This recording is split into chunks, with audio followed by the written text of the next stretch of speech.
Welcome to Micro-Digressions. This is Spencer Case. I'm here today with Dave Baker at the University of Michigan. How are you doing, Dave? Doing pretty good, Spencer. Great to be with you. So I understand you normally work on like philosophy of physics and that kind of stuff. Yeah, no, my primary research area is like metaphysics of physics, space time, that kind of stuff. Cool. And you have, I've been told by many people, a strong interest in nuclear war and nuclear weapons. Yeah, that's right. This is something that I got obsessed with pretty soon after I got my job, actually. So like 2009 or something.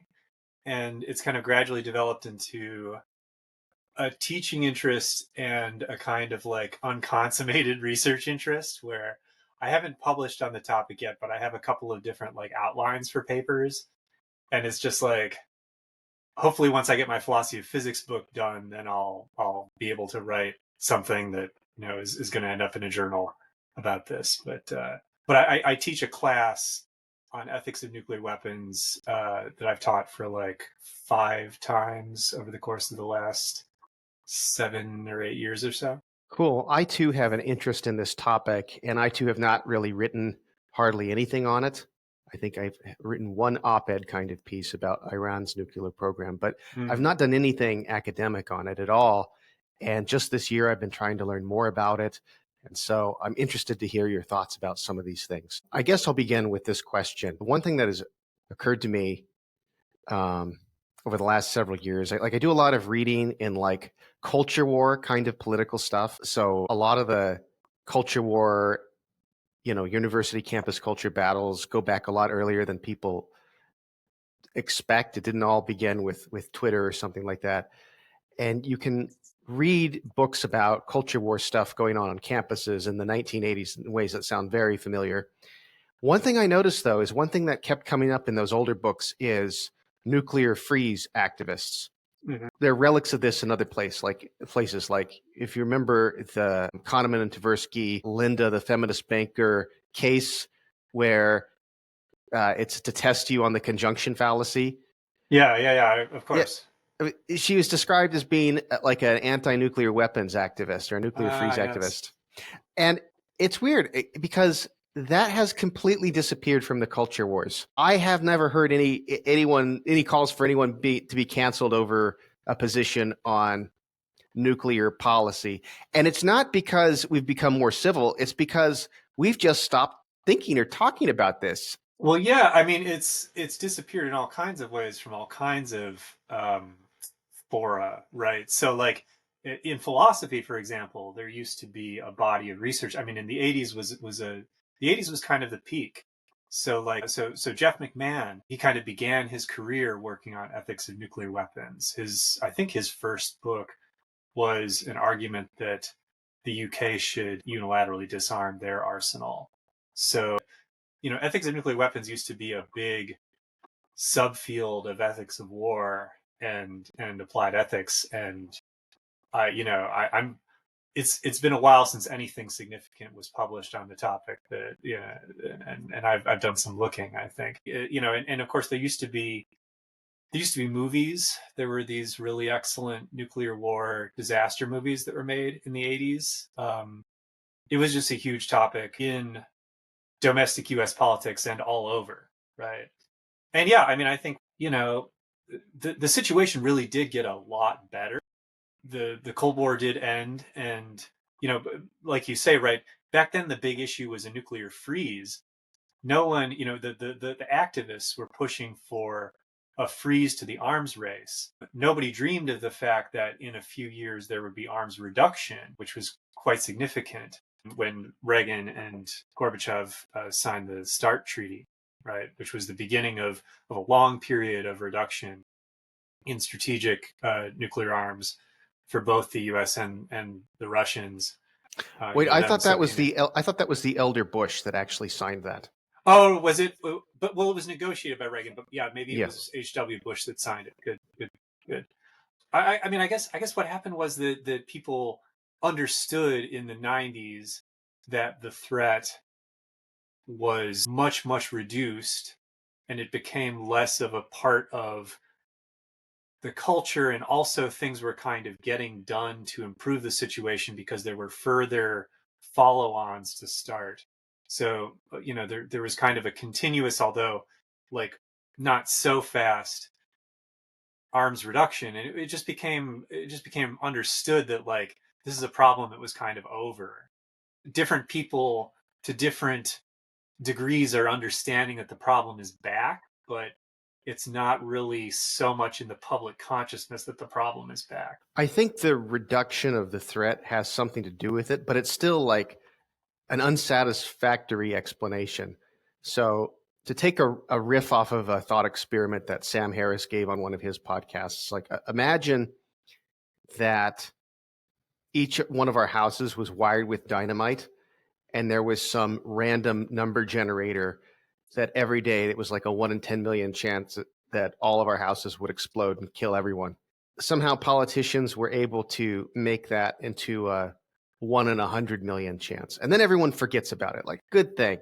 It's like, but wait, there's still all of our houses are wired with dynamite, and there's still some chance every day that this could explode, which over 10 years, 20 years, 30 years, eventually it becomes likely that this is going to happen. It's a weird thing to just sort of forget about.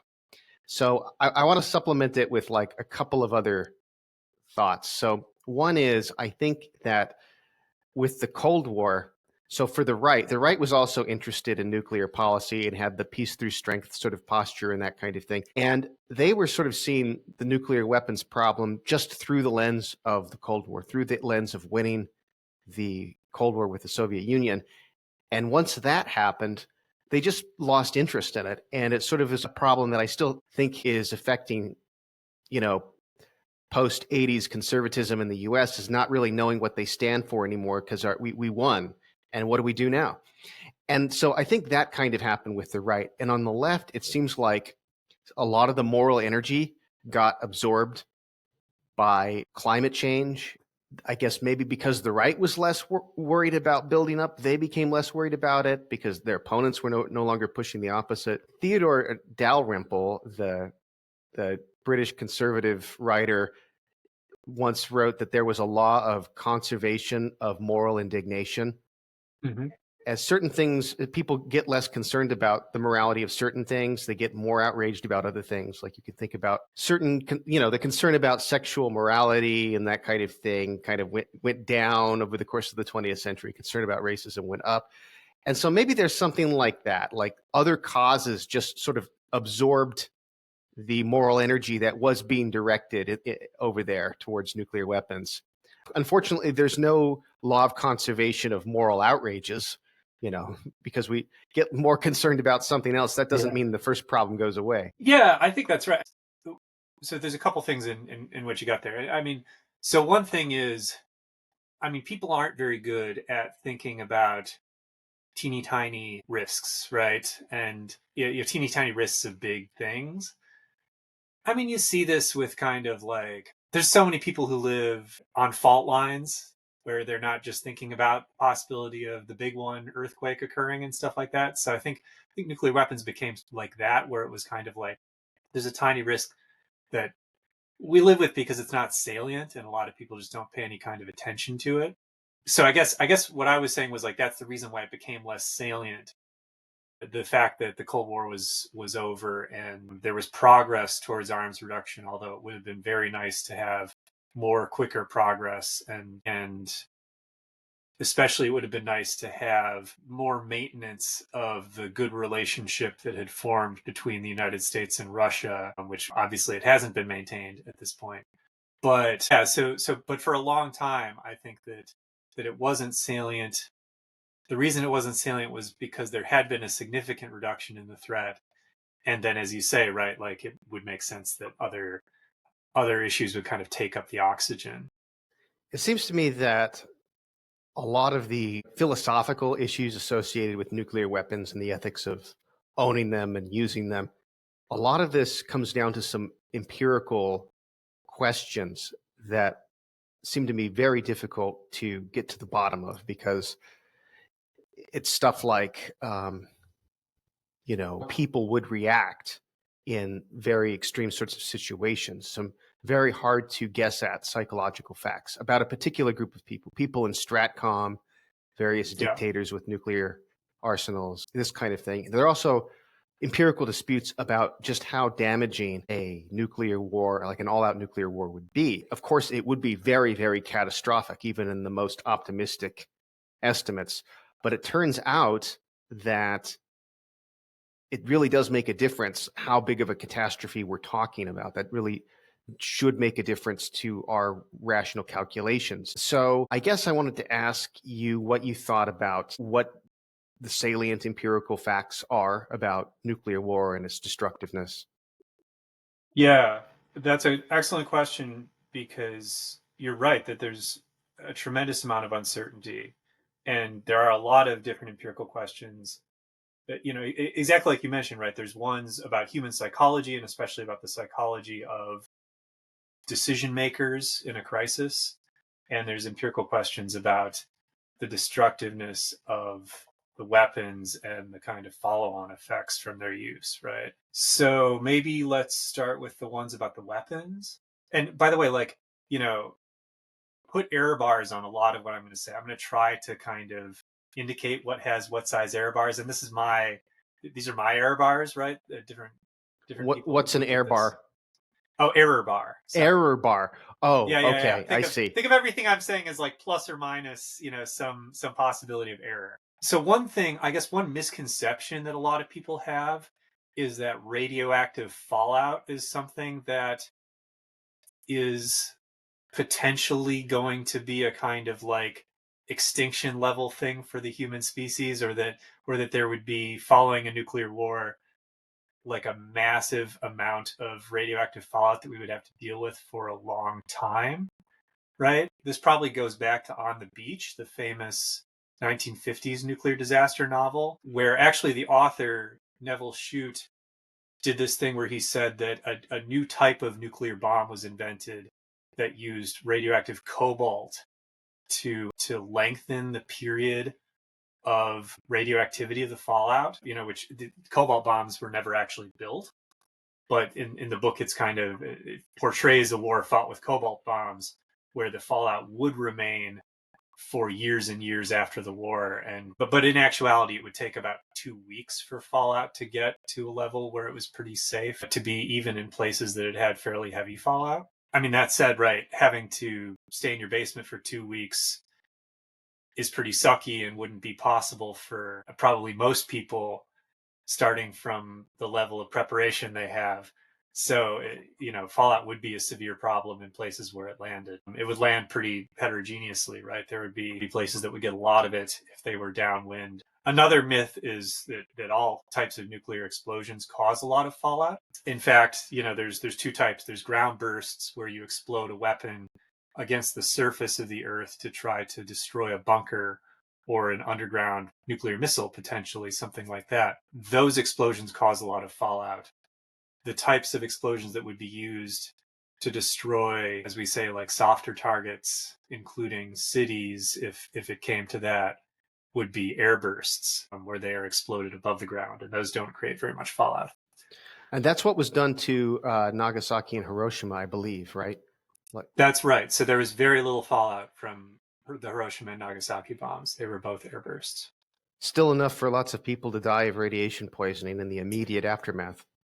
Well, so the immediate radiation poisoning from those weapons were more from people who were in direct line of sight of the explosion of the bombs, actually. Of course, you get a significant dose of radiation from the initial explosion if you are positioned in the right way to be in the path of those gamma rays when the bomb goes off. So that was the cause of most of the radiation sickness and cancer that came, following Hiroshima and Nagasaki.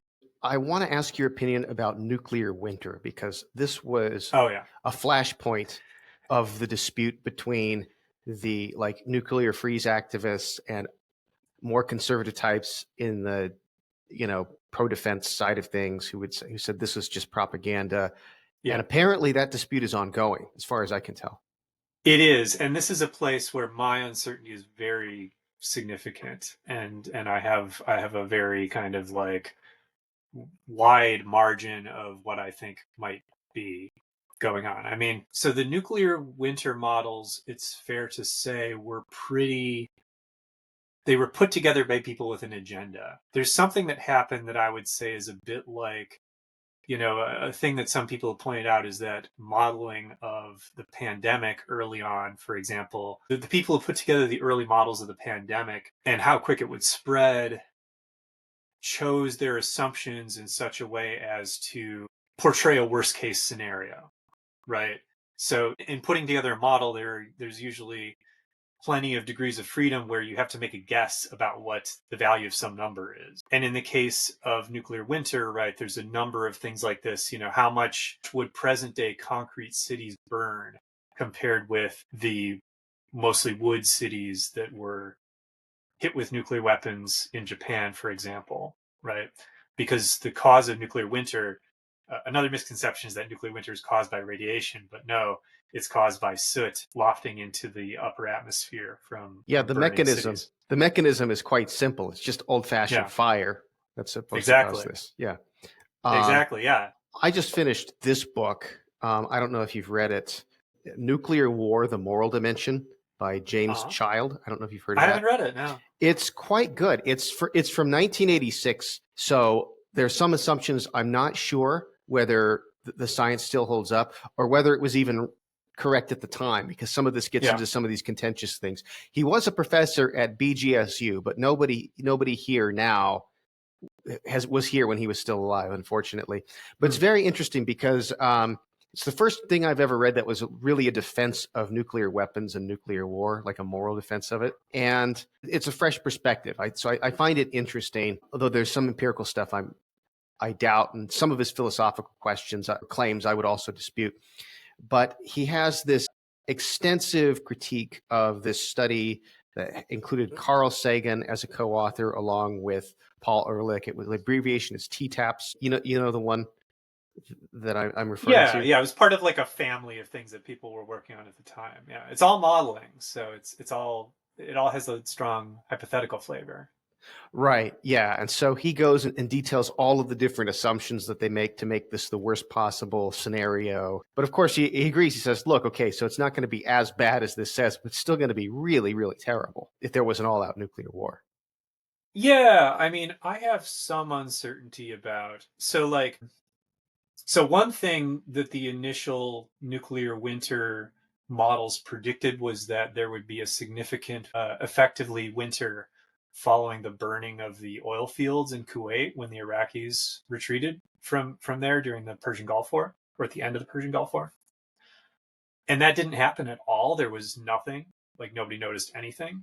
So that leads to, yeah, that leads me to some amount of uncertainty about whether there would be any nuclear winter at all. I think there's a good chance that there would be one, but like, you know, yeah, I have a very wide range of possibilities I think of for how bad it would be. There was some talk back in the day that it could be a human extinction level event, and I'm pretty certain that that has been kind of ruled out, but it could be extremely bad. Like there are people who take very seriously the idea, for example, that a war between India and Pakistan could lead to 1 or 2 billion starvation deaths from nuclear winter globally. I don't know, like my personal probability for that might be 5 or 10% that it would be that bad. Yeah, like nuclear winter could be really bad, could be non-existent. I guess I would say like 50-50 is about my guess of whether there would be one that would be bad enough to be kind of like a significant increase in how bad the effects of the war were compared with just the amount of people who would die from the war and the destruction of infrastructure. One thing that Child says is that he thinks that if there would be a nuclear winter, it would be much shorter, like a period of weeks or possibly months if it's really bad, but not years. And he says if that's true, then this is another thing that needs to be taken account into the modeling, because if it happens during actual winter, then you just have a really bad winter. If it happens like in April or May, like at the peak of like planting season, Well, Yeah. then we're talking about something that could cause mass starvation, even if it wasn't very long, because it could disrupt planting like in the northern hemisphere. He thinks that the way the climate works is it would probably be confined to, it would be one hemisphere, the northern and the southern at a time would be affected by this, probably. I But think that's right. I think it would be because of the doldrums around the equator, I think it would be likely only in the northern hemisphere. have you read Annie Jacobson's book, Nuclear War Scenario? I have listened to podcast interviews with her, but I haven't read the book. I'll say that I haven't had an incredibly positive impression from what I've heard of her kind of stuff. But So I listened to the audiobook earlier this year, and I was really, really impressed with the book initially. And then I sort of came to reappraise it as I thought about it more. So it's a very compelling read, and there's a Mhm. lot of interesting information. No doubt she has interviewed like dozens of really important people. Like at the beginning of the audiobook, she lists like all of the people she interviewed, and it's like 8 minutes, and it's like I think two former secretaries of defense, one guy who had personally detonated 100 nuclear bombs for tests. She's really interviewed a lot of people. And so it's impressive. And it's impressive how she goes from like the first like nanosecond of North Korea firing a nuclear weapon at the Pentagon, which is that's how this begins. There's apparently a satellite, an American satellite that just hovers over North Korea. It spins with the Earth, so it's basically just floating Mhm. there, and they can detect from the plume of the launched rocket exactly what the trajectory of the rocket is going to be, whether it's going off into the ocean like they normally do when they do their tests. Most of the countries like let other countries know that they're testing something, but Yeah. North Korea doesn't because, you know, they're North Korea. Yeah, that's Um, what they do. so, and then it just goes minute by minute what exactly happens. There were a couple of things that worried me about it. So one, she really, really goes in hard for nuclear winter. She thinks that it's going to be like a 10-year nuclear winter, and there might not be, will be destroyed so utterly that people thousands of years from now will never have no idea we existed, possibly. And there's a kind of, I mean, she describes with like horrifying precision, like step by step, everything that's going to happen. It's like a horror show. But I just wondered whether it smacked a bit of sensationalism. And of course, in her defense, she can say, well, this is just like the most horrifying conceivable event. Of course, it should be horrifying. I'd be downplaying it if it wasn't absolutely horrifying. But there was just something about, and this is just like a Yeah. vibes thing. Like I just thought that given that there have been these controversies about anti-nuclear war activists exaggerating things, I didn't come away feeling like she hadn't done that. Like Yeah. No, I so mean, that's my my first point.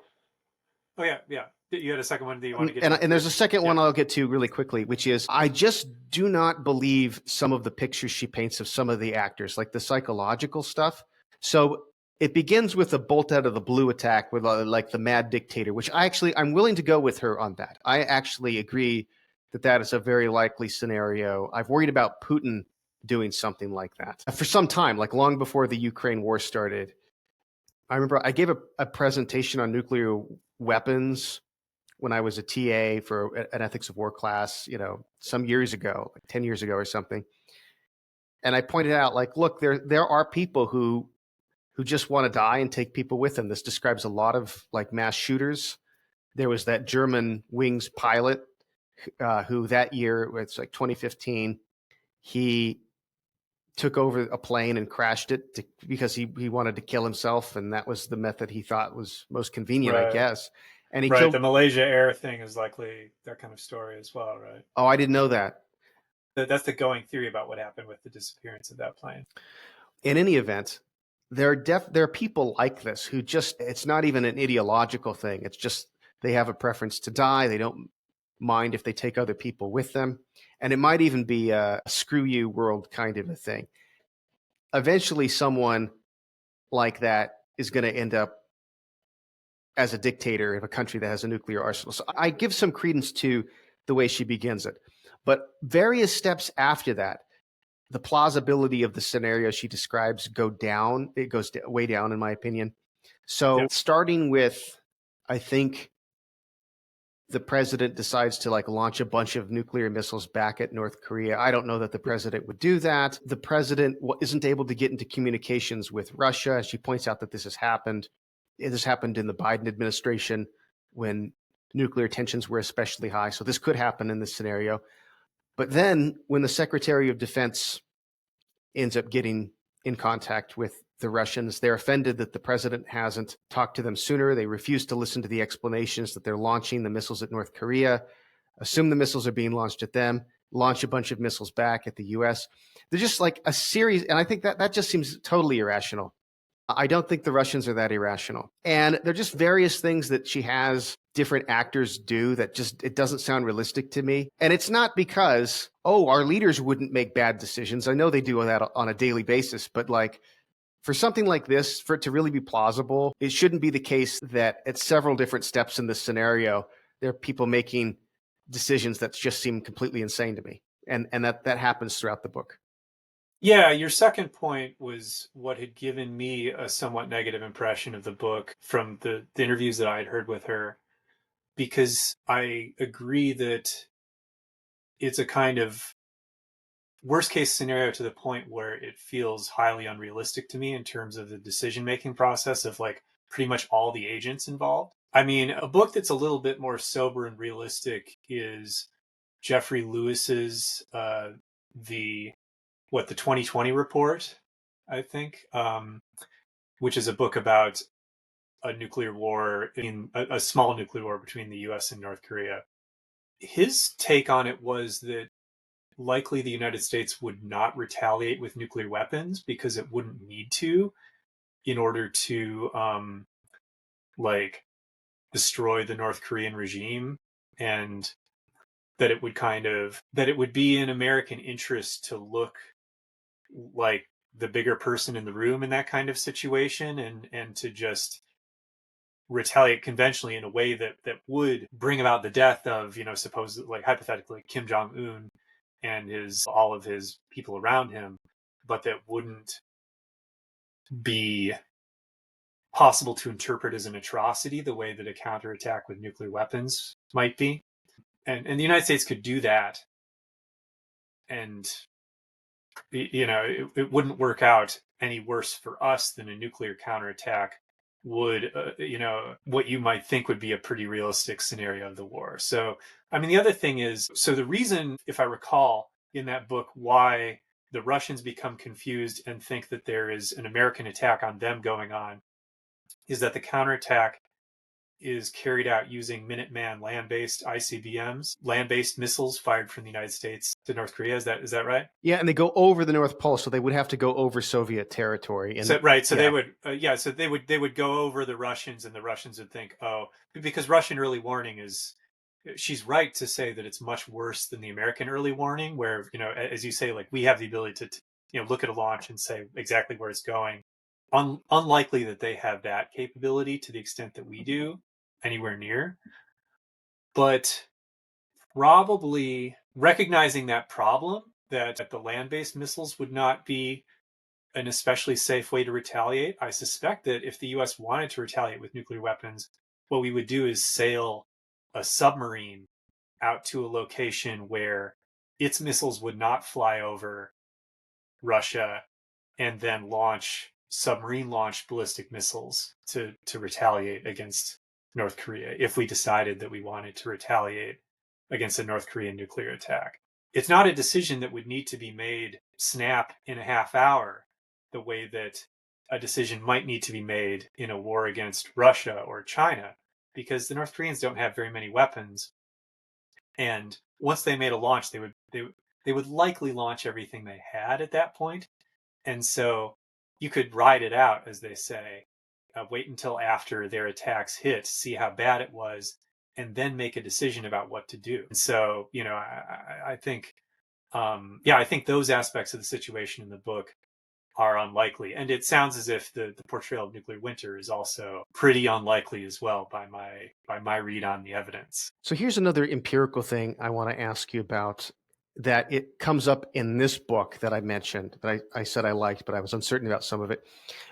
So one thing that Child says is that he does not think that nuclear war would unfold very, very quickly. He thinks it could unfold over a period of days or weeks or possibly months with strikes, counterstrikes, rather than everyone launches everything all at once. This turns out to be significant for the morality of nuclear weapons because he thinks that it's not ethical to target cities with nuclear weapons, but there are structures that you could legitimately destroy with them, like missile silos, stations for repairing nuclear submarines. Like the other country's nuclear arsenal is legitimate to attack with nuclear weapons after a first strike. You shouldn't initiate a first strike ever, he thinks, or in all realistic scenarios. But once one has been launched on you, he does think that it is legitimate to attack their nuclear infrastructure, the things that might be used to carry out a secondary attack on you. So he thinks that like Russia has certain weapons that could be delivered only by air, the really large 20 megaton bombs. He thinks that at the time they didn't have a missile to put that in. They would have to be carried by bombers. Yeah, to be clear, they don't have any warheads that size anymore. Oh, right. Yeah. Okay. Yeah. But at the time they did, he thinks that any country that launches a first strike would keep some nuclear weapons in reserve because they would want to deter or minimize the counterstrike or the retaliation. So this is the thing that I find tricky. So I see the logic of that, of why you'd want to keep some in reserve, but I also see the logic of use it or lose it, which I think is what Annie Jacobson and various others would say, like, no. If you're going to launch a first strike, you go in with everything you've got, because everything that you don't attack with is then going to be a target in a retaliation. So would the reserve deter or attract a retaliation? And I'm not really sure what to think about that. Yeah, I mean, I guess like this is one of those human questions that there is a lot of uncertainty about. I mean, I think to me, a lot of the uncertainty hinges around a question that you alluded to earlier, which is how well would communications hold up? Because and how well would both sides' ability to kind of keep track of information about the adversary hold up? Because it's kind of like if you keep weapons in reserve to deter a counterattack against you, then those are good if you have the ability to communicate with your opponent and kind of talk them down and tell them, hey, here's an ultimatum. You know, if you do this, I'll respond this way. If you don't do this, then I'll let you off scot-free from now on, or something like that, right? So if you have robust communications remaining between the two sides, then I think there would be a strong incentive to hold back a reserve and to to take it slow in terms of how much do you spread out the war, how long does it take to fight. If communications don't hold up, then you're more in a situation where you might think the best I can do is fight aiming at what people call damage limitation, which is what you were alluding to, right? Attack enemy weapons so that they don't get used against you, and at least you can reduce how many of your people die by some amount by doing that. I mean, my sense from a couple of kind of roundtable things that I've watched on YouTube with different US defense experts is that damage limitation is not a strategy that the Americans see as especially likely to be effective. The US does have a policy of targeting enemy nuclear weapons, but the purpose used to be damage limitation, but now they see it more as we target their nuclear weapons because enemy leaders value their nuclear weapons. And so by targeting those targets, we have the ability to hold something at risk that they care about, which is the essence of nuclear deterrence. So I guess I would say, I think it would have to be a pretty crazy situation for you to not hold a significant amount of weapons in reserve. I mean, also, another reason why it would be a good idea to hold weapons in reserve is unless you're trying to execute a damage limitation attack as your first strike, unless you're trying to like destroy as many of the enemy weapons as possible. I mean, there used to be this paranoid idea that the Russians could, through a very coordinated first strike, destroy the vast majority of American nuclear weapons and kind of like get away with it. Unless you were trying to do that, if you were trying to do that, you would need a lot of weapons. But otherwise, for any kind of reasonable attack, the United States and Russia just possess way more weapons than they would need to carry out a very damaging attack against the other side.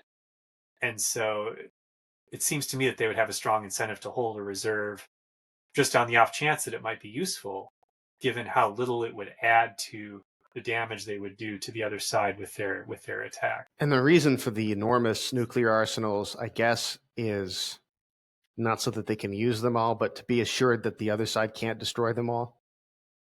That's right. Yeah. Maybe now would be a good time to get into like some of the philosophical questions about nuclear weapons. What do you think are the salient philosophical questions on this issue?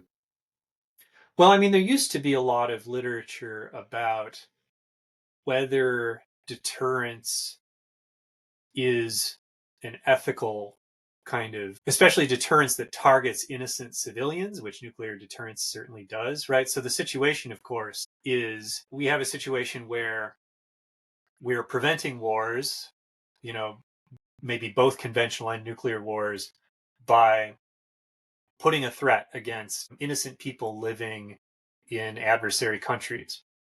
And some of them, China, Russia, North Korea, are doing the same to us, putting our civilians in the crosshairs of their nuclear weapons and kind of threatening, well, if you do the wrong thing, if you do something that we get too angry at, then we'll kill these people. There was in the 80s, in that large body of ethics of nuclear war literature that existed then, there was certainly an argument that kind of went around at the time that having a conditional intention to carry out this kind of massacre is morally wrong. They would kind of use the following kind of example, right? Yes, we're preventing something terrible from happening, maybe, but think about having conditional intentions of other sorts to do something terrible, right? Like if somebody makes fun of my receding hairline or something, I'm going to kill them.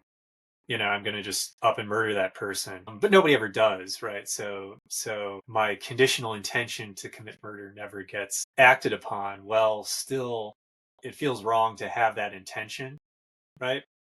And so the thought goes, well, having the conditional intention to launch a nuclear attack in retaliation for an attack against you, at that point, it would just be wrong to do it.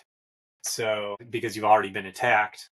And so people are kind of corrupting themselves by engaging in this posture of deterrence. I mean, that's a line of argument that I don't find especially convincing or powerful. I mean, McMahon has some really excellent ornate McMahon style thought experiments to refute this idea. One of them is he considers two hypothetical nations, one of which deters their adversaries by having a conditional intention to use nuclear weapons, and the other one tries to deter their adversaries by declining to form any intention about whether they're going to use nuclear weapons. They just religiously avoid deciding whether they're going to retaliate. And their adversaries find this out, and so they do less of a good job deterring their adversaries, and their posture makes nuclear war more likely. So McMahon thinks obviously the no intentions country in this situation is doing something worse than the country that has the intention to retaliate, because the no intentions country is making nuclear war more likely. And I think I agree with that argument. I think it's a pretty good argument. Okay, hold up here. Yeah. I'm confused about one thing. I thought that this argument had to do with threats, not intentions. A threat's not the same as an intention, because you could make a threat that you don't intend to follow through on.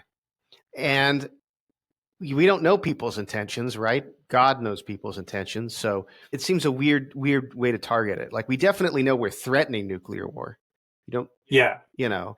Whether Well, I mean, whether I you're think actually going to follow through with on it, like who knows? That's a distinct thing, right? yeah, I mean, I think it's very likely that many people do intend to follow through on it. So I mean, another point that McMahon makes is that even if at the top rung of the ladder, Joe Biden doesn't intend to retaliate against a nuclear attack, there are a lot of people down the chain of command who do intend to follow an order to do that if they're given such an order. So preparing for nuclear deterrence does involve a lot of conditional intention to use nuclear weapons. And there's this, I mean, when you get to individual presidents, there's an open question of whether they have the intention to retaliate. I mean, to me, I guess it feels weirdly idealistic, even about presidents I like I'm an Obama fan, but like I think Obama probably had the intention to counterattack with nuclear weapons if that was the thing he was supposed to do, right? It's just when you're brought into the White House, you're given these briefings,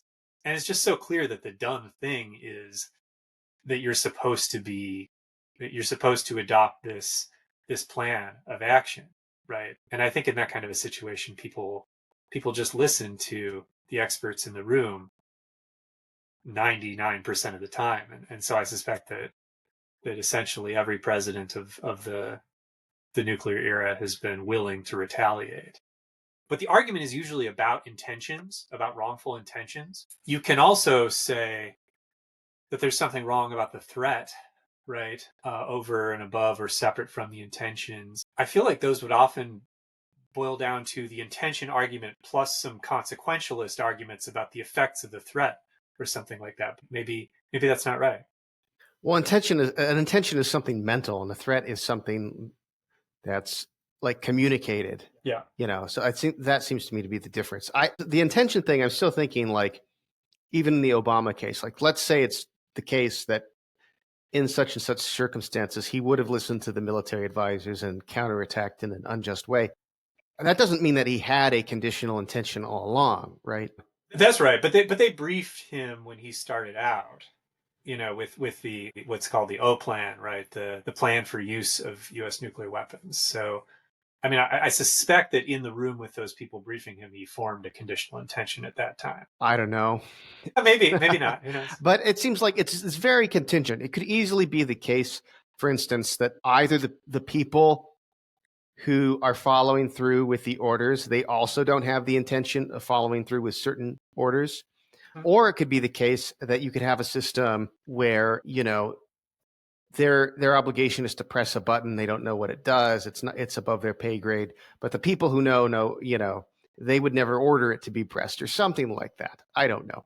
Which is just to say, even if the intention argument does work, it seems like it depends on a lot of contingent facts. Yeah, absolutely. I mean, the other thing to say here that I was going to say is bad about the intention argument is it's usually idealized to be about a total counterattack, right? Like they usually think of a situation where you get attacked and you have a choice about whether to do something obviously, totally wrong, right? Which is like counterattack with your whole arsenal against a total attack from your opponent.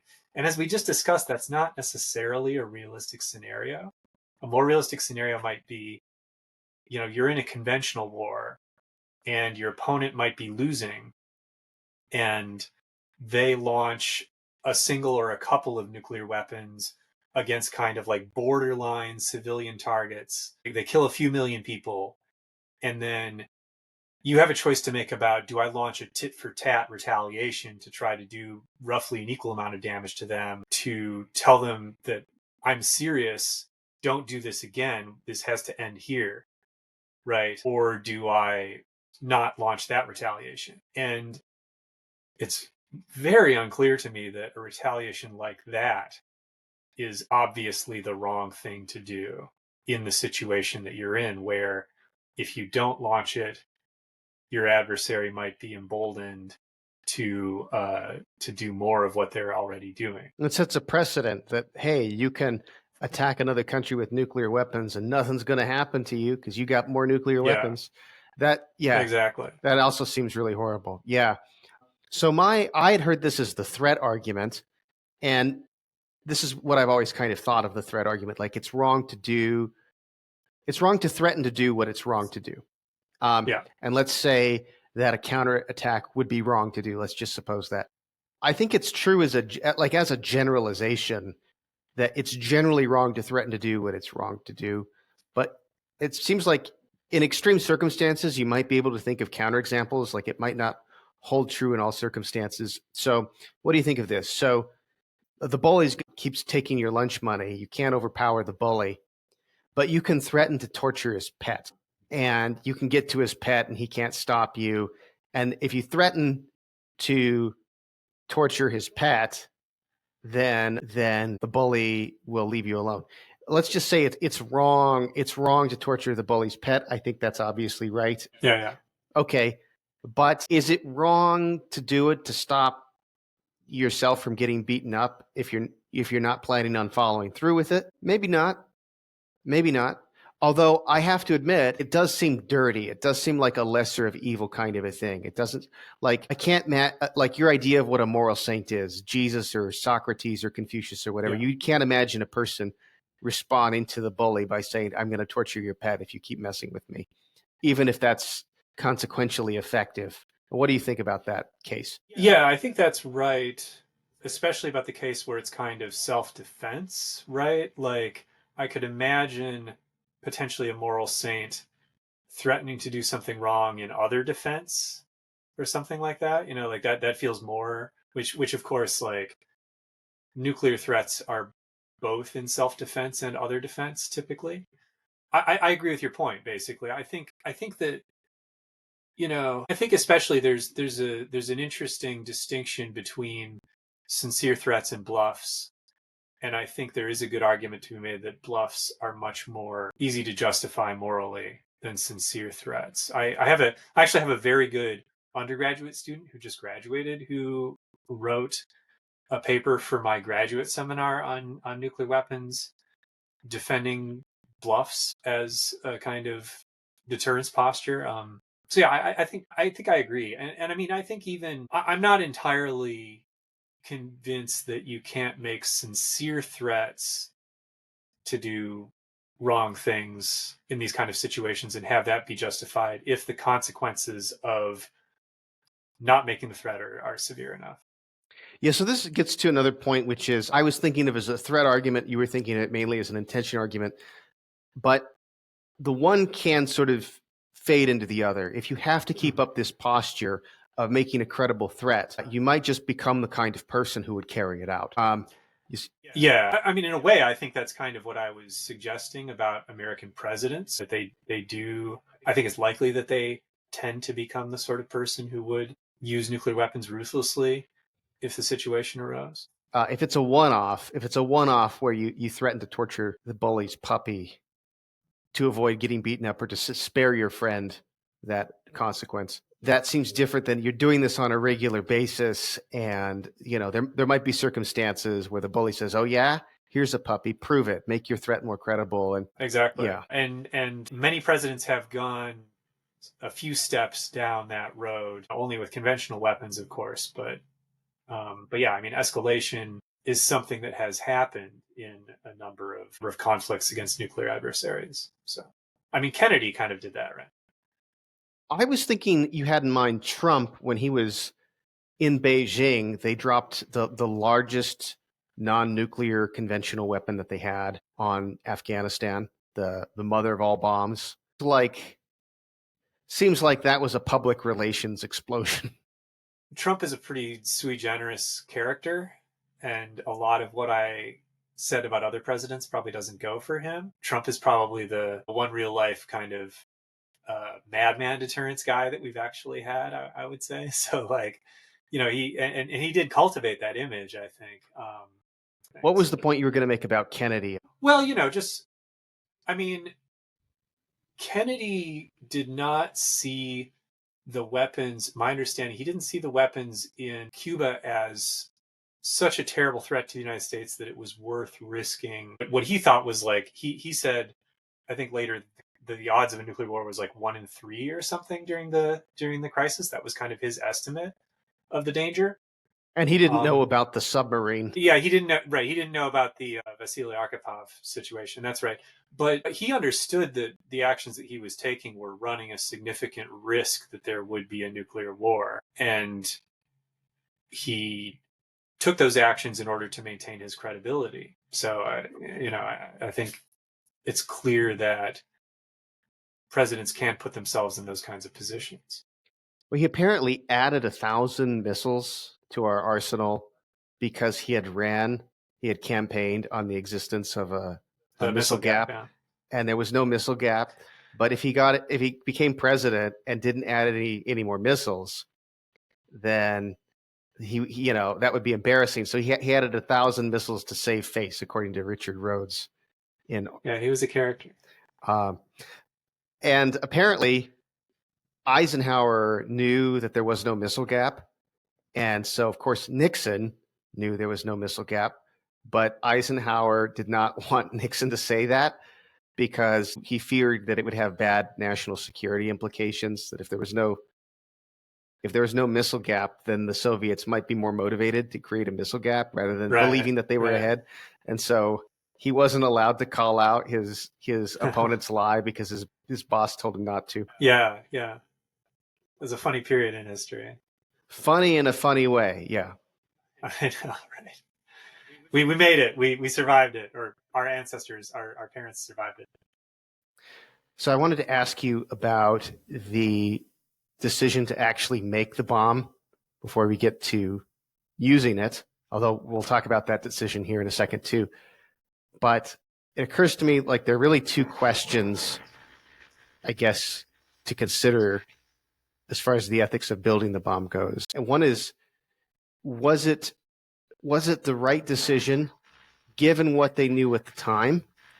And at the time, they suspected that Hitler might have a pretty advanced nuclear weapons program, or one that could become pretty advanced. Now we know that isn't true. The Japanese apparently also had one, but it wasn't all that far advanced either. And so there's the question: knowing what we know now, is it just? Was it a good decision knowing that the Nazis were never going to get the bomb? And so I'm curious how you would answer each of those questions. Oh, sorry. The second question then was The idealized question is knowing everything that we know now, was it a good decision? The non-idealized question ah is whether knowing what they knew at the time. yeah. Okay, good. Yeah, I mean, and now you're just asking about building the bomb, right? So, Right. I mean, knowing what we know now, that's a really tough question because there's the question of what would have happened vis-a-vis Stalin after the war if we had not undertaken the Manhattan Project, right? I don't know the answer to that, and I guess it's unlikely that the Russians would have overtaken the US starting from where they were at, even if we kind of didn't do the Manhattan Project thing. But I don't know. I mean, that makes it a super difficult question because Stalin getting nuclear weapons first before the United States would have been real bad. Like people kind of poo poo, kind of great person theories of history, but not me. I tend to think that individuals have a significant impact on history.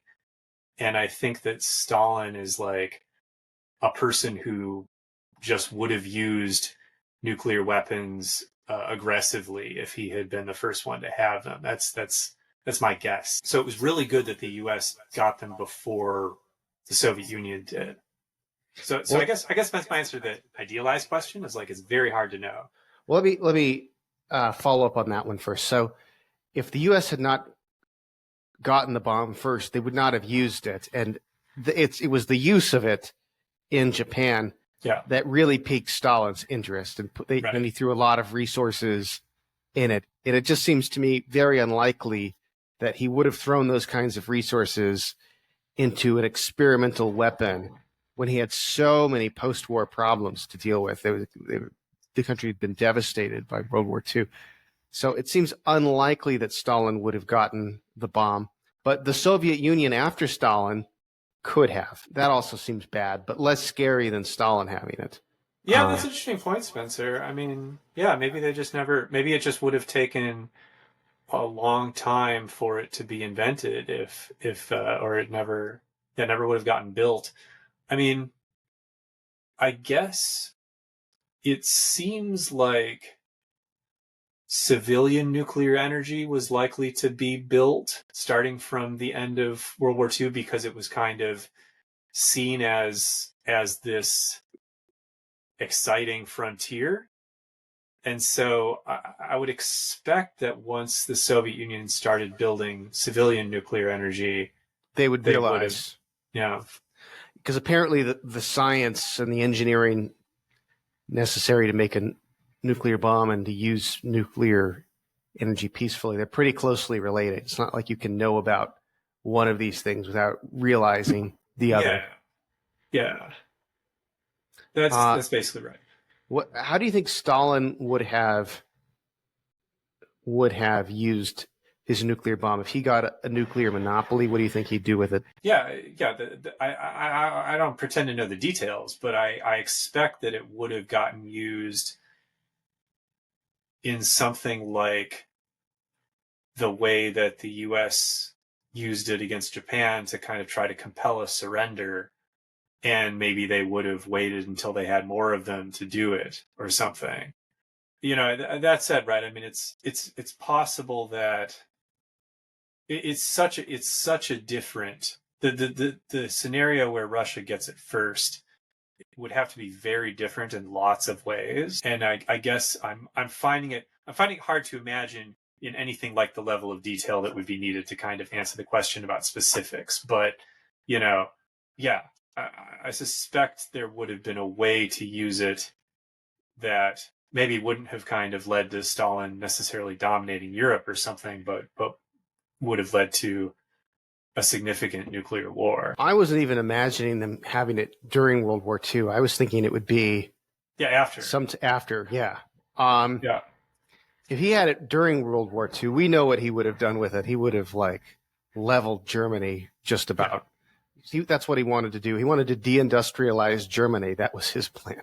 So after that, what would he have done? I suspect he would probably have used it for like nuclear blackmail to push, um, you know, the Soviet Union's national interests. Mm-hmm. Sort of similar to the way the U.S. used it in the few monopoly years where we had the bomb and the Soviets didn't. I don't really see him using it in that because he was only lived until 1952. I don't think he would actually have used it against the United States, but he would have maybe threatened to. Probably would have. Certainly implicitly, he would have threatened to, and maybe.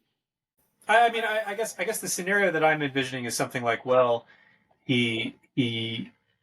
so a thing he could have tried to do would be to threaten anybody who develops their own nuclear weapons that he will attack them if they do, right? And then like I suspect people wouldn't necessarily capitulated to that threat, and then maybe he would have gone through with the threat.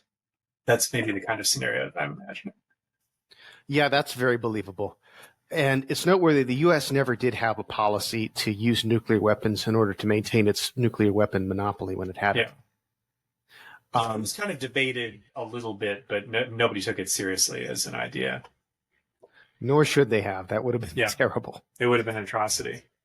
So, okay, there's some pretty scary scenarios, even in the idealized one. So, and I guess it not happening, I guess it also depends on how far along things get before we just decide to mothball the whole Manhattan Project or just never begin it. Maybe it's probably easiest to imagine it never beginning, because if the Manhattan Project had even gotten started, Stalin would have known about it, and then he would have been interested after the war.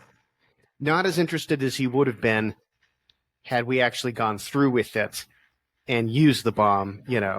That obviously impressed him a lot more. But yeah, so there's some scary scenarios that way.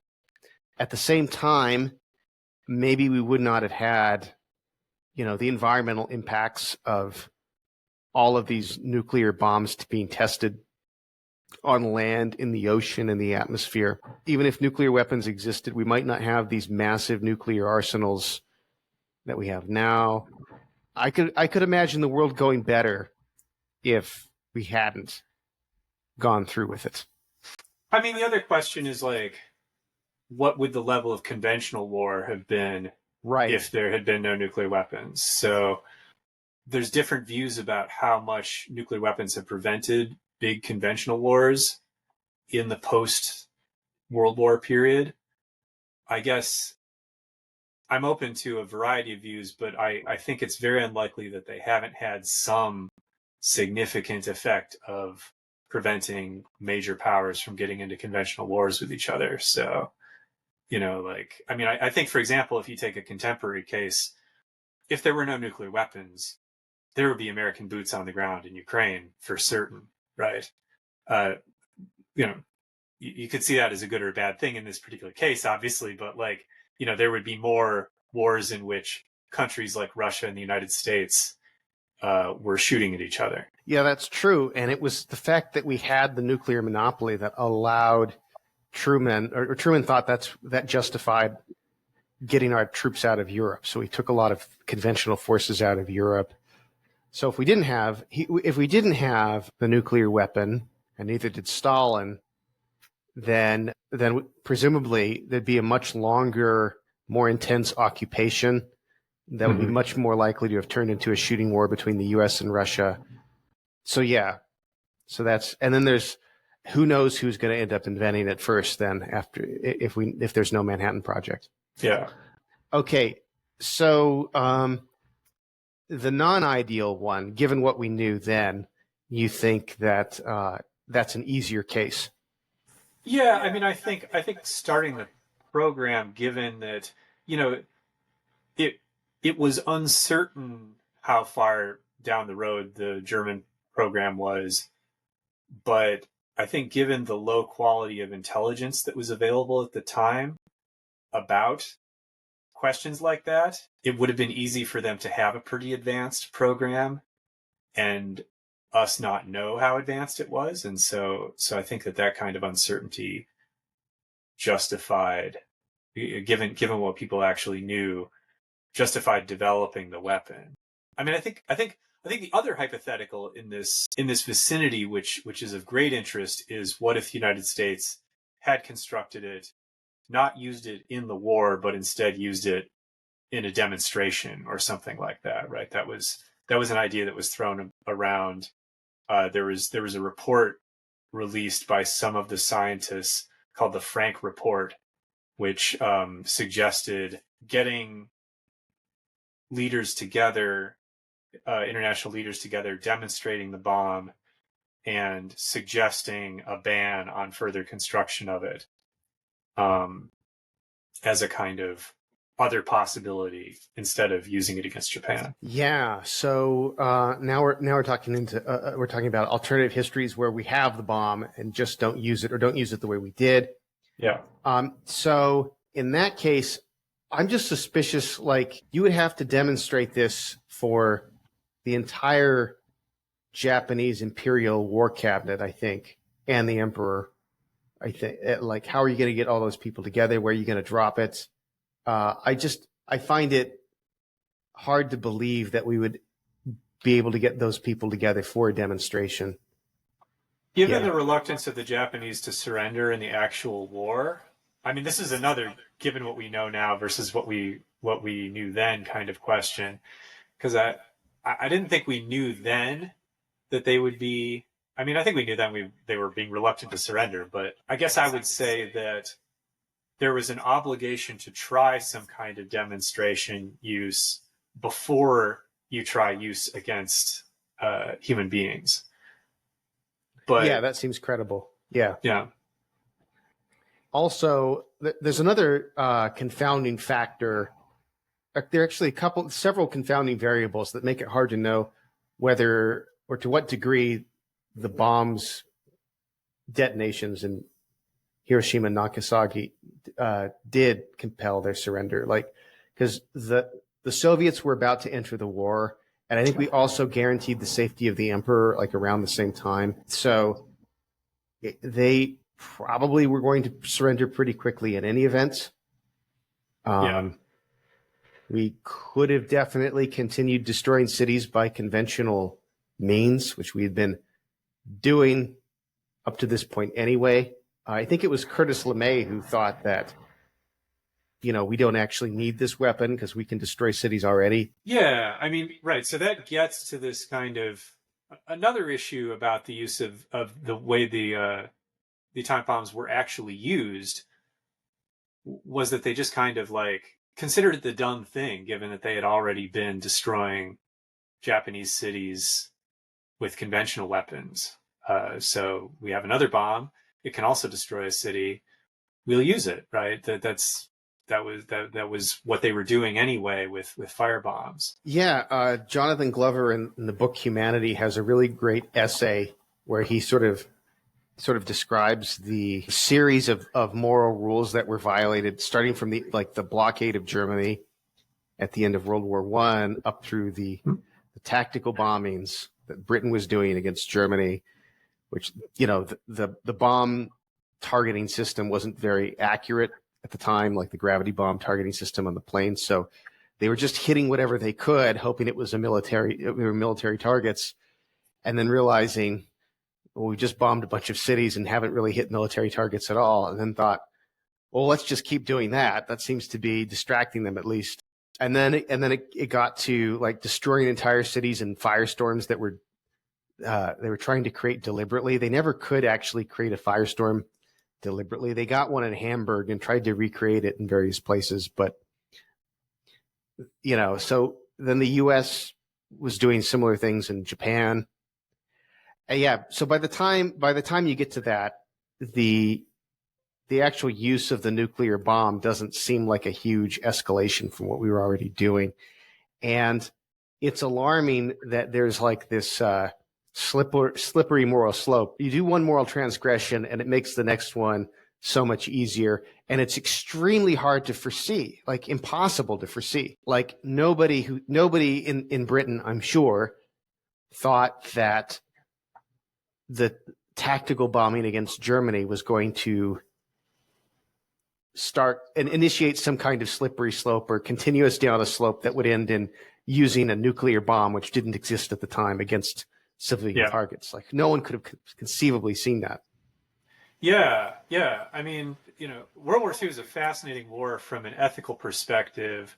I mean, in a way, it's the most just war in contemporary history, just in terms of like, there was such strong just cause to enter the war. But in another way, it was ethically the worst war ever because the means used, especially near the end, were so unethical and kind of violated rules of what we would think of as like jus in bello so badly, right? So that's one thing to say. The other thing to say here is, this kind of brings us back in a way to a thing we were talking about before about the use of nuclear weapons in an actual war in the present day, because you might think that if it's correct that nuclear weapons would be used in a kind of tit for tat escalation, you kill a few people and then I kill a few people of yours, and we kind of gradually build up the war over the course of weeks or months, that might make it seem very realistic that people could get used to that. It could be the done thing to launch nuclear attacks, and you could end up with extremely terrible destruction if the war becomes kind of dragged out. Yeah, that's an excellent point.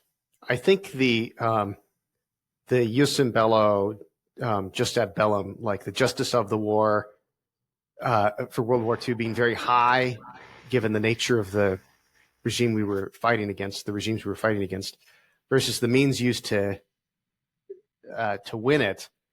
I think this poses a difficult problem in terms of national memory or something. Like it's very difficult to think of it, to have a very complicated relationship to to that event, I guess, Yeah. nationally. Like, are we going to not, like, do we have lots of monuments to World War II veterans, or don't we? Do we consider them heroes or not? It's very hard to, like, hooray for World War II veterans. You guys beat the Nazis. You guys beat the Imperial Japanese. At the same time, bad for using the means that you did to do it. You can't really put yourself in that headspace, or at least it seems like it takes more effort than we can expect most people to do. Yeah, I mean, I think it becomes a bit easier because kind of the archetype of the honored World War II veteran is the Marines lifting the flag on Iwo Jima or something like that, and those guys weren't firebombing cities and leveling them and killing thousands and thousands of civilians. So in that way, they weren't especially complicit at all in the things that you and I would think of as the atrocities of World War II. There's a little less cognitive dissonance in that sense, I suppose. Mm-hmm. No, I guess that's right. Although I do wonder, they were coordinating together, right? Like they were. This gets into some very, very tricky questions about like what counts as participation and all of that. Yeah. Yeah. Anyway, yeah. So I'm not sure what to think of that at all. The possible scenario in which the Nazis have the bomb, it seems like you really don't want Hitler to be the nuclear monopolist. That's like unimaginably terrifying. For certain, yeah. Yeah, I think that made the Manhattan Project justified given what they actually knew. However, there was one associate of Oppenheimer's. This is mentioned in the book American Prometheus and also in Daniel Ellsberg's book, The Doomsday Machine, from a few years ago. I believe it was Hans Bethe who said this. Hans Bethe said this, which is that because they didn't know that dropping the Trinity test wasn't going to start the atmosphere on fire. They ran some tests. They're like, we're pretty sure. Like, I think Enrico Fermi came up with the number of like 1 in 333,000 chances that this will. Oh, right. Of course. The light the atmosphere on fire thing. Yeah. Yeah. That seems pretty questionable. Yeah. Very questionable. And it's kind of like, yeah. And who are these people to make this decision? It was like, they're physicists. They're not politicians. They don't really represent anyone. But yeah, I think it was Hans Bethe who said, better to submit to the slavery of the Nazis than to accidentally destroy all life on Earth. In fact, Ellsberg even says that this might be one of the reasons why the Nazis didn't go further in their own bomb-making project, is somebody told Hitler that you might accidentally light the Earth on fire, which, even he wasn't keen to do. Huh. I hadn't heard that. Yeah. Ellsberg doesn't quite. Did you read The Doomsday Machine? I haven't read it, no. Okay. I think Ellsberg actually implies the view that he thinks that the Manhattan Project was worse than anything the Nazis did, because they risked destroying the whole Earth. And now we have this problem of all of these nuclear weapons all over the world that might still destroy the Earth. He doesn't say it, but by the way he presents those two, the Hans Bethe quote, noting this is the only person in the Manhattan Project that we have any record of saying anything like this. And and even Hitler didn't want to pursue the bomb because of this risk. I think he at least insinuates the view that like it was wrong, even in that case. Yeah. Yeah, no, I can see that. I can definitely see it about the atmosphere ignition concern if you're taking that very seriously, especially given that at that point the war was not exactly in question. The outcome wasn't super in question. We were going to win at that point. Mm-hmm. By the time they did the test detonation, right? White Sands. Right. I believe the Potsdam was just then being negotiated. Like, yeah. A lot of people now think, and like this is the interpretation I think that the authors of American Prometheus take, is that we can really think of the dropping of the nuclear bombs as like the inaugural act of the Cold War, rather than rather than the end of World War II, Yeah. because it compelled the Japanese to surrender like unconditionally to the United States, rather than have some surrender negotiated with both the Soviet Union and the United States, which I Yeah. think is I think it's desirable that they surrendered to the U.S. I mean, Stalin was neutral with Japan until the very end of World War II, and then he wanted the spoils. And but still, it's like I think the normal story people are told is that the only other alternative to dropping this thing is invading with 1 million people. There were a couple of other alternatives. There was continue to destroy cities with conventional weapons. There's Not try necessarily much better, not but necessarily much better. That's true. There's offer to do a negotiated surrender. Nobody talks about that possibility, which would have had some undesirable outcomes for sure, but might have been morally better. And then there's wait until the Soviets enter the war with Japan and see what happens. yeah, it would have been really bad to have like a North Japan and South Japan bifurcation, like there was with Korea, Oh yeah, for example. So the other thing I wonder in retrospect is, would the bomb have been used in greater numbers later on in a later war if we hadn't had a demonstration of what it does against a city in at least in Hiroshima, right? Like, that's not to justify the act of attacking Hiroshima, but we might be lucky in a sense that that happened, because if it hadn't, there wouldn't have been such an example of the fact that these things are so terrible. I don't know. I mean, the logic of like the moral slippage that I was explaining earlier does seem sort of surprising that it didn't become normalized. Like it was just those two, and then no more after that. We didn't get used to dropping nuclear bombs the way we got used to destroying cities. And by the way, I mentioned this to you a bit earlier, but there was actually a small amount of bombing of cities from the air that happened during World War One. Like German Zeppelins dropped some bombs over London. I saw this on a damaged statue in London when I was there in 2015. It had a plaque that noticed like, oh yeah, some German gravity bombs were, damaged the statue in World War One, and they killed some 1,200, 1,600 people, some number like that. But which is tiny compared to what we were doing at the end of World War II. But Churchill railed against it as like this unspeakable, barbaric atrocity. But it just shows like, yeah, in a couple of decades, we got to be very used to that kind of violence. And so in a way, it's sort of surprising that we didn't normalize the use of nuclear weapons in the same way. There really was something psychologically that leads us to think, oh no, this really is different. Yeah, yeah, yeah. I think that's right. I mean, the stigma grew over the years since the war. I think in the initial moments after World War II, there was a real possibility that it might become normal to use them, but that didn't happen thanks to the U.S. not using them in Korea, basically. And then it sort of became this convention that has held for a long time, and very luckily so. Didn't MacArthur want to drop like 50 of them on North Korea? Yeah, yeah. MacArthur was not a great dude. No. Not the greatest American hero as people sometimes have thought of him. Yeah. Can I ask you a question, Spencer? When I have you here now, there's one thing that I wanted to make sure that we get to today, and I'm really curious about your opinion about this because I know you've thought about it.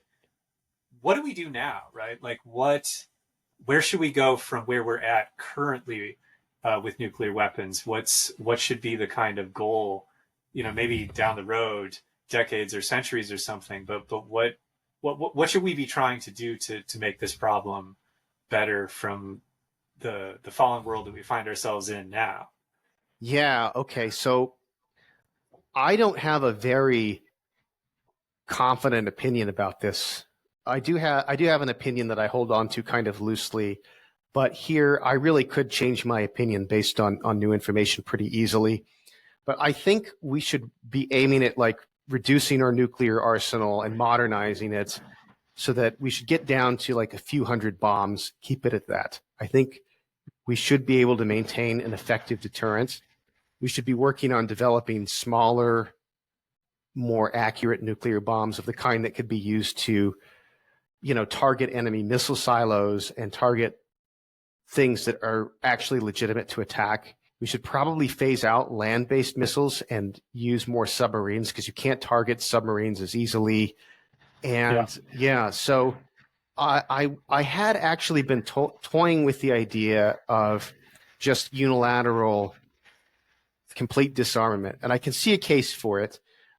It's dangerous to have these nuclear weapons. Like, there have been near misses for disasters in the United States with our own nuclear stockpile. And so that is a huge danger.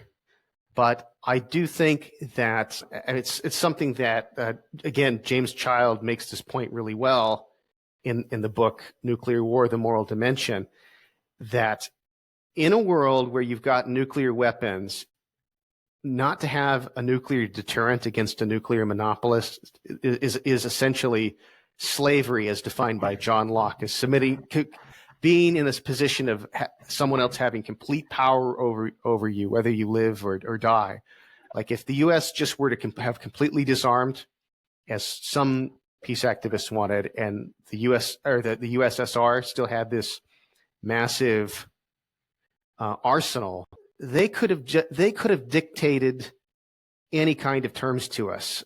Install this person as president, or we're going to blow up Chicago.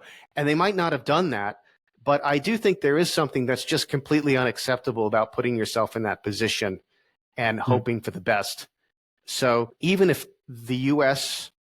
having a large nuclear arsenal makes like a world-ending calamity a little bit more likely, it does seem to me that we do have other values, and valuing not being put into that subjugation is something that's significant enough that it's worth increasing the doomsday risk a bit.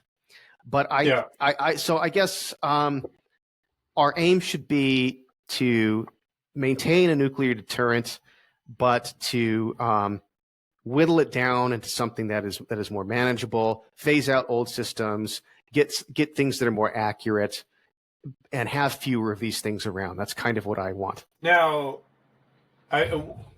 so there's many things there that I agree with. Especially, I think getting rid of land-based missiles is an excellent idea, because, like you say, right, they're the most vulnerable, and they're the ones that kind of draw enemy fire the most. It's difficult to kind of hold together two things, although, like, actually David Lewis has an essay about nuclear weapons in which he takes a point of view a lot like the one that you just did, in the sense that he thinks we should maintain a small force but intend to use it only against enemy weapons, only in what they call like counterforce use, where we try to destroy enemy nuclear weapons. That position has been thought to be kind of difficult to hold on to, because the fewer you have, the less effective they're going to be as counterforce weapons. And once you use them, then you're kind of your deterrent is gone at that point, and you haven't done that much damage to your adversary necessarily. But I think that the idea of going down to a minimal arsenal for now also appeals to me. I mean, one thing about having a really small arsenal is it's still enough to destroy all of your opponent's major cities if you used it that way. And even if that's not your intended use for the weapons, one of those psychological questions that we talked about before, where there's a lot of uncertainty about, is how much would people hold on to pre-war plans, right? So if you have an arsenal that's large enough to destroy your adversary's population, even if you're not intending to use it that way, they'll know that it could be used that way if you got caught up in the fog of war. And so it'll have a kind of deterrent effect of that sort, right? Even though your plan isn't to use it that way, but it's possible. And so they don't have a certainty that it won't be used to exterminate their population. I forget who it is, but somebody even argued, hey, if you have a nuclear weapon and you're planning to use it only in a just way, that is targeting large military bases and other nuclear weapons like fortified structures, do you have to tell your enemy that, do you have to give them the assurance that you won't use it in an immoral way if the uncertainty about that is deterring aggression from them? Yeah. And it does seem like it's a little over demanding to say, yeah, you have to assure your enemy that you won't use your weapons unjustly if they're fearing you might have unjust intentions is actually deterring them from that does I do want to say maybe it's okay if our enemies think that we might blow up their cities if we're not actually telling them that we will, but not actually. Yeah. I mean, that's in a way the current situation, because our current declared strategy is that we will attack enemy weapons and military forces and war industry, right? But of course, a lot of essential war industry is in, major cities. So in that sense, you would likely still kill a whole lot of civilians in a real world nuclear war if it was a large one. This gets to a whole kind of tip of a huge iceberg, which is the kind of like Thomas Schelling theory of deterrence, which people interested in this should definitely read up on things like Schelling's ideas, which have had a huge influence on. This was an economist who worked on the theory of deterrence during the Cold War. He makes an appearance in Glenn Lowry's autobiography. Oh, interesting.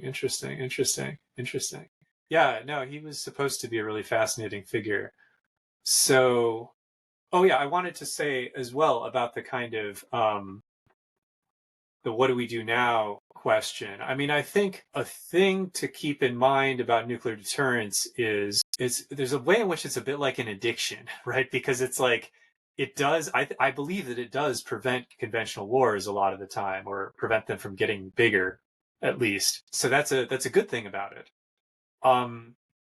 You can't deny that it carries with it a certain risk that eventually things will get out of control, and if you run the clock long enough, that's going to happen, right?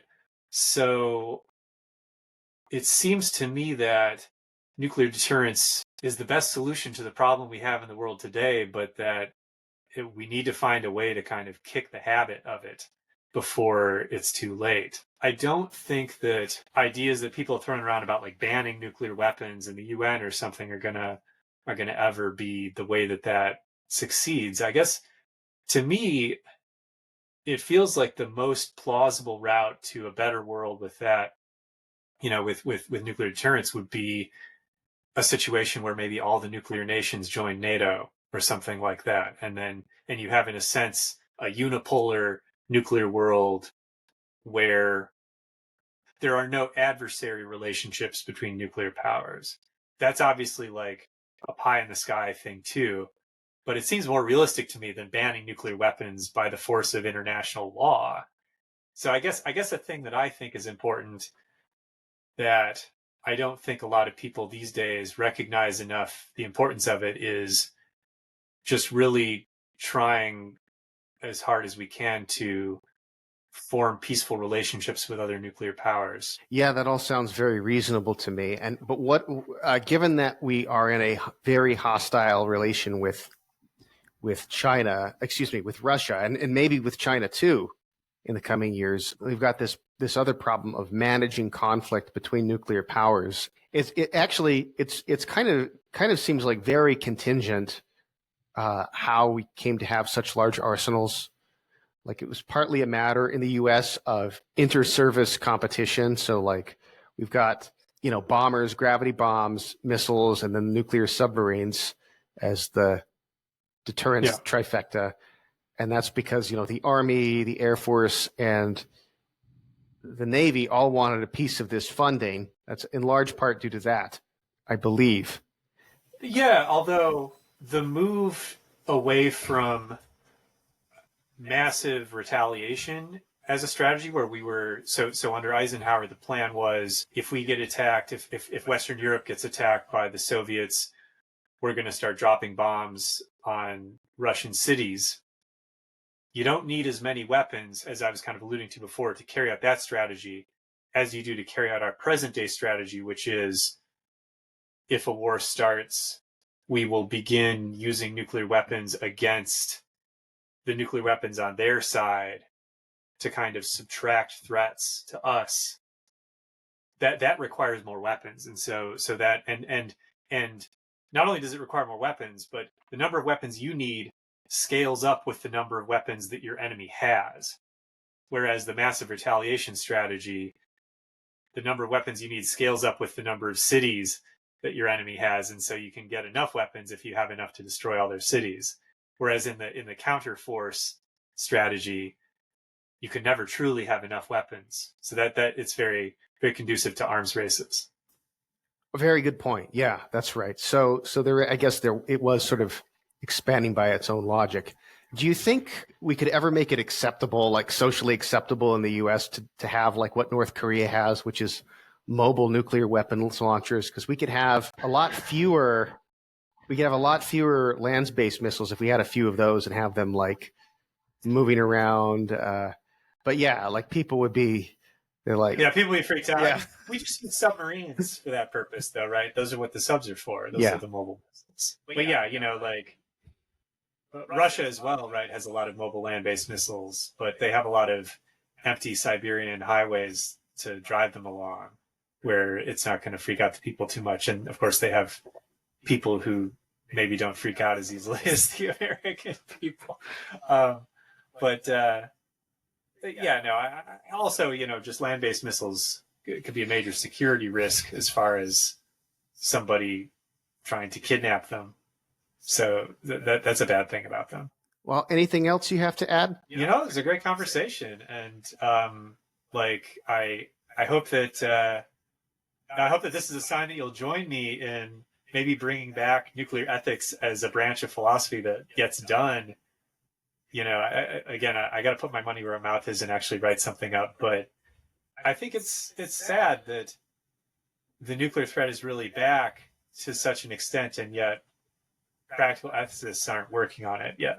I agree. This is a serious problem, and philosophers need to not just chase around what other people are interested in. We should stay focused on what the important issues are. So I agree. Yeah. I will join you in that quest to make nuclear ethics a thing again. Wonderful. All right, Dave, it's been great. Yeah, likewise. Good to talk to you, Spencer.